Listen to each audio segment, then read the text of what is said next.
Stress मेरे को तो होता था, कभी कभी होता था, फिर लगता था यार मेरे दोस्त भी तो हैं साथ में, मैं अकेला थोड़ी डूबूंगा, इनके साथ ही डूबूंगा, कर लेते हैं जितना कर सकते हैं उतना कर लेते हैं। या तो पढ़ो मत, 2-3 दिन का लॉन्ग ब्रेक ले लो, कहीं घूमने चले जाओ, या फिर बहुत लोगों का होता है कोई गिटार बजा रहा है, कोई डांस कर रहा है। मेरा प्रोसेस थोड़ा स्लो था मेरा बाकी कंपैरेटिवली, बट मेरा ज़्यादा फोकस कंसेप्ट पे था, तो आई थिंक वो मेरे को ज़्यादा हेल्प किया लॉन्ग रन में।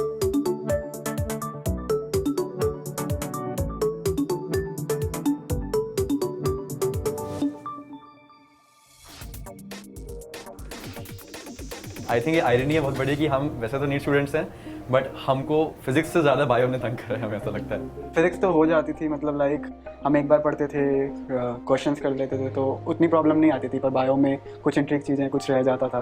कोई एग्जांपल्स हैं बहुत सारे, उसमें बहुत ज़्यादा प्रॉब्लम आती थी। डेटा बहुत सारा था, बायोडाइवर्सिटी एक चैप्टर था, उसमें डेटा बहुत सारा था। मेरे लिए जो 2 साल मेरे को बायो ने मेनली परेशान किया, मेरे को लगता था मैं बार बार पढ़ लूँगा, मेरे दिमाग में सब सेट हो जाएगा, ऐसा होता नहीं था। पर मेरे को क्या हुआ, मेरे को ये स्ट्रैटेजी अपनानी पड़ी। एक चैप्टर खोलो, 3-4 घंटे पढ़ो, लाइन टू लाइन याद करो उसे, कि अगर मैं आपको एक लाइन का 3 वर्ड देता हूँ तो अगले 3 आपको याद होने चाहिए।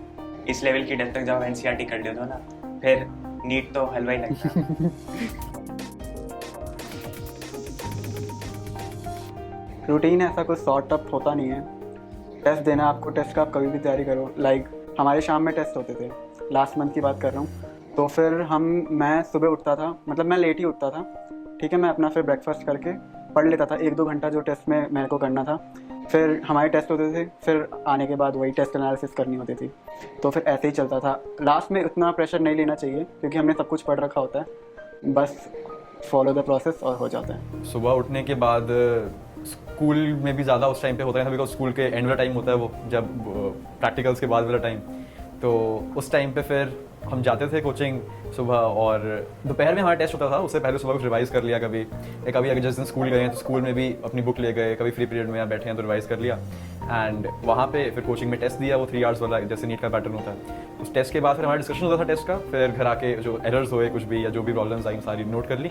देन फिर जो रिवाइज़ करना है उस टॉपिक में से, या कुछ लग रहा है कि कोई चीज़ रह रही है, कुछ मिसिंग है, कोई सब्जेक्ट में प्रॉब्लम आ रही है, उसको रिवाइज़ कर लिया। उतनी देर में फिर रात हो जाती थी, फिर सो जाओ। बिकॉज बिना नींद लिए मैं एग्जाम नहीं लिख पाता था अच्छे से। अगर मैं कम नींद लेता था तो मेरे एग्जाम में मार्क्स ड्रॉप करने जाते थे, और जिस दिन अच्छे से सो के जाता था उस दिन एग्जाम में मार्क्स पिक कर जाते थे। तो मेरे को स्लीप पूरी लेनी पड़ती थी। मेरे लिए तो लास्ट महीना पता नहीं मेंटल टॉर्चर था मेरे लिए। मेरे से नहीं पढ़ा जा रहा था दोबारा, तो मैं क्या करता था, उठता था, खाता था, टेस्ट देता था, कोचिंग जाके टेस्ट देता था, आता था, एनालाइज करता था, टेस्ट देता था, सो जाता था। मैंने आखिरी महीने में पढ़ाई तो बिल्कुल नहीं करी। यूनिक टिप तो कुछ नहीं है, एक ही पैटर्न होता है सब लोगों का पढ़ने का, और उसको फॉलो करोगे तो सही रहेगा। मतलब मेरा मानना ये कि रोज़ आके जो हमको क्लास में होता है वो हमको एक बार आके ज़रूर पढ़ना चाहिए, उसी डे पढ़ना चाहिए, या फिर आपके क्लासेस के बीच में ब्रेक्स हैं उसमें पढ़ लो। वो बहुत बढ़िया, मतलब अच्छा किक स्टार्ट मिलता है। मतलब कोई भी चैप्टर स्टार्ट हो रहा है, कोई भी टॉपिक है, उसमें बहुत हेल्प करता है। कंसेप्ट्स पे ज़्यादा फोकस रहना चाहिए हमेशा। जैसे क्लास में जो हो रहा था, या फिर कभी कुछ क्वेश्चन ज़्यादा प्रैक्टिस करने हैं, या सिलेबस बहुत ज़्यादा है, तो मैं कई बार मेरा स्लो जा रहा था काम, बिकॉज मैं चाहता था कि मैं जो कर रहा हूँ उस टाइम पे उसको मैं एकदम मास्टर करके ही आगे बढ़ूँ। तो इसलिए मेरा प्रोसेस थोड़ा स्लो था मेरा बाकी कंपैरेटिवली, बट मेरा ज़्यादा फोकस कंसेप्ट पे था, तो आई थिंक वो मेरे को ज़्यादा हेल्प किया लॉन्ग रन में। कोई फोर्स नहीं करेगा क्रिटिकल थिंक करने के लिए, लेकिन आपको खुद से करना पड़ेगा। Physics, chemistry, specially organic chemistry, अगर आप कंसेप्ट्स को, बेसिक कंसेप्ट्स को स्ट्रॉन्ग कर लोगे, आपके लिए ऑर्गेनिक केमिस्ट्री मज़ा आएगा आपको करने में। मतलब आपको लगेगा ये कोई पजल सी है, इसको मैं सॉल्व कर दूँ बस एक बार। ट्रू। हाँ, और बायो में क्रिटिकल थिंक करने का कुछ है नहीं, बस आप क्रिस क्रॉस चैप्टर्स को रिलेट करते रहो। और फिजिक्स में मैं ज़रूर कहूँगा आप थोड़े हायर लेवल क्वेश्चन भी प्रैक्टिस कर लो, ताकि आपका ब्रेन नई चीज़ों को अंडरस्टैंड जल्दी करता है। देखो, स्ट्रेस तो होगा, नीट की प्रिपरेशन है, पर इतना भी नहीं लेना कि आपकी हेल्थ ही ख़राब हो जाए। डील तो यही है, आप या तो पढ़ो मत, 2-3 दिन का लॉन्ग ब्रेक ले लो, कहीं घूमने चले जाओ, या फिर बहुत लोगों का होता है कोई गिटार बजा रहा है, कोई डांस कर रहा है। मतलब मैं तो पर्सनली डांस बहुत करता था, मतलब अपना आराम से ईयरफोन्स लगा लिए। आई थिंक स्ट्रेस का सबसे अच्छा तरीका मैनेज करने का ये है कि हैव फेथ इन योरसेल्फ और हैव फेथ इन गॉड।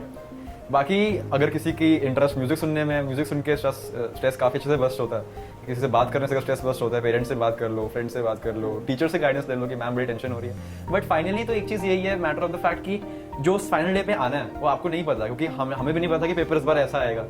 और 2024 वालों को भी नहीं पता था कि पेपर इतना ईजी आ जाएगा कि उस टाइम प्रॉब्लम हो जाएगी। तो ये है कि उस दिन क्या आएगा नहीं आएगा आपको ये नहीं पता। What you can do is आप अपने कंसेप्ट पे वर्क करो, आप अपना बेस्ट दो, आपका फोकस करना चाहिए आप जो पढ़ रहे हो वो बेस्ट पढ़ो, एंड में फिर मार्क्स अच्छे आ ही जाएंगे अगर आप जो पढ़ोगे बेस्ट पढ़ोगे तो। स्ट्रेस मेरे को तो होता था, कभी कभी होता था, फिर लगता था यार मेरे दोस्त भी तो हैं साथ में, मैं अकेला थोड़ी डूबूंगा, इनके साथ ही डूबूंगा, कर लेते हैं जितना कर सकते हैं उतना कर लेते हैं। देखो ऐसा कुछ था नहीं कि मेडिसिन पहले से ही करना है, 9th में उतनी मैच्योरिटी होती नहीं है। तो एक बार कोचिंग मतलब ज्वाइन कर ली हमने आकाश में 9th से, तो फिर 9th 10th में उसके द्वारा साइंस में इंटरेस्ट बिल्ड हुआ। फिर 10th में था कि क्या करना है, तो फिर मेंटर से बात करी, टीचर से बात करी, तो फिर जेई नीट, तो फिर एट द एंड नीट पे कांटा रुका तो नीट दे दिया। मेरे को फिजिक्स और मैथ्स मेरे फेवरेट सब्जेक्ट्स थे बहुत टाइम से, बहुत सालों से, एंड मेरा इंटरेस्ट उस साइड पे ज़्यादा था। एंड बट फिर धीरे धीरे आते जब मैं थोड़ा और देखा, थोड़ा और एक्सप्लोर किया इन सब चीज़ों को एंड अलग अलग प्रोफेशंस को, तो आई थिंक आई रियलाइज कि medicine is my passion, because medicine में वो फिक्स रूटीन नहीं है जो बाकी जैसे जॉब्स वगैरह में होता है कि सुबह जाओ इतनी देर काम करो, रात में आओ घर आके टास्क कंप्लीट करो, फिर अगले दिन जाओ। Medicine is more of what you do for your like, आपको वो करने के लिए करने से फन आता है, उसमें मजा आता है आपको वो करने से, आप अपना पैशन फॉलो कर रहे हो उसमें इस तरीके से। तो आई थिंक ऐसे पेशेंट्स को हील करना एंड नए नए केसेस देखना, I think that's what cot my interest. मैं जब 3 साल का था तो मेरी ये लेफ्ट वाला थंब अलग हो गया था ड्यू टू XYZ रीजंस। बहुत एक्सेसिव ब्लीडिंग थी, घर में पूरा डर का माहौल था कि क्या होगा क्या नहीं होगा। तब मेरी मम्मी ने डिसाइड किया कि हाँ ये डॉक्टर बड़ा नोबल प्रोफेशन है, हमारे बच्चे को बचा लिया, अब इसको भी डॉक्टर बनाते हैं। मॉक टेस्ट गेम चेंजर ही होते हैं। मतलब आप पढ़ रहे हो, आपको कैसे पता चलेगा कितने नंबर आ रहे हैं आपके, आपको देना पड़ेगा। जो मोस्टली ड्रॉपर्स होते हैं उनकी यही गलती रह जाती है कि वो पढ़ तो लेते हैं सिलेबस पूरा एक गो में पढ़ते हैं, बीच में टेस्ट के लिए टाइम ही नहीं देते, तो फिर मतलब उनको बाद में जाके रियलाइज़ होता है उनके ड्रॉप ईयर में। तो ये अगर आप साथ के साथ करके चलोगे ना तो फिर वो मॉक टेस्ट बहुत ज़्यादा हेल्पफुल होते हैं। सिलेबस कवर करने को एंड मेहनत करने को तो ऑलमोस्ट पूरे 2 साल हर कोई कर ही लेता है जो इस जर्नी में आता है, सिलेबस पूरा हो ही जाता है एंड सारे अपनी तरीके से मेहनत करते ही हैं हर कोई। बट वो लास्ट के 3-4 महीने में जिस तरह से आप एफर्ट्स करते हो, जिस डायरेक्शन में एफर्ट्स करते हो ना, वो सब ज़्यादा मैटर करते हैं फाइनल डे पे। तो उस टाइम पे अगर आप मेन एग्जाम के पैटर्न के पेपर सॉल्व करोगे तो आपकी टाइम मैनेजमेंट इंक्रीज होगी, पेपर में आपको कैसे स्ट्रेस को हैंडल करना है आपका वो इंप्रूव होगा, आपका टेम्परामेंट इंप्रूव होगा पेपर में देने का। प्लस उस टाइम पे आप पूरे 2 साल का सिलेबस नहीं बैठ के फिर से पढ़ सकते, तो पेपर्स करने से आपको पता चलता रहेगा कि मेरा ये टॉपिक वीक है, मेरे को इस टॉपिक पे और एफर्ट करना है, मेरे को इस टॉपिक को फिर से पढ़ना है। तो आई थिंक पेपर्स इस मामले में बहुत अच्छे होते हैं। जब स्टार्ट करोगे मॉक टेस्ट, हमेशा पहले आपके मार्क्स हल्के आपको लगेंगे कम आ रहे हैं, बट धीरे धीरे देते जाओगे और मॉक टेस्ट देते जाओगे, आपके मार्क्स अपने आप इंक्रीज होते जाएंगे एंड फाइनल नीट के दिन पे भी आपको लगेगा कि मैं जैसे कोई मॉक टेस्ट ही दे रहा हूँ। तो दैट्स द गेम चेंजर। आप में और एवरेज बच्चे में बस इतना फ़र्क है कि उसने मॉक टेस्ट ज़्यादा किया है, उसने एरर एनालिसिस ज़्यादा किया है, उसने ढंग से रिवाइज किया जो उसके वीक टॉपिक्स हैं, इतना फ़र्क है बस, और कुछ फ़र्क नहीं है। जिसकी 5000 रैंक आ रही है, जिसकी 1 रैंक आ रही है, जिसकी 10,000 रैंक आ रही है, सिर्फ इतना फ़र्क है। क्वेश्चन ज़्यादा प्रैक्टिस किए हैं, एरर ज़्यादा एनालाइज किए हैं। और नीट जैसे पेपर में जहाँ एक्यूरेसी इज़ बेसिकली एवरीथिंग, यहाँ पे सिली मिस्टेक्स आप अफोर्ड नहीं कर सकते। मेन पेपर में आपकी एक सिली मिस्टेक से आपका गवर्नमेंट कॉलेज छिन सकता है, सबको पता ही है, बहुत एग्जाम्पल देखे हैं। तो एक्यूरेसी मॉक टेस्ट से ही ठीक होगी, और कोई जितना पढ़ लो, जितना ढंग से पढ़ लो, कुछ नहीं होगा, मॉक टेस्ट से ही होगा जो होगा।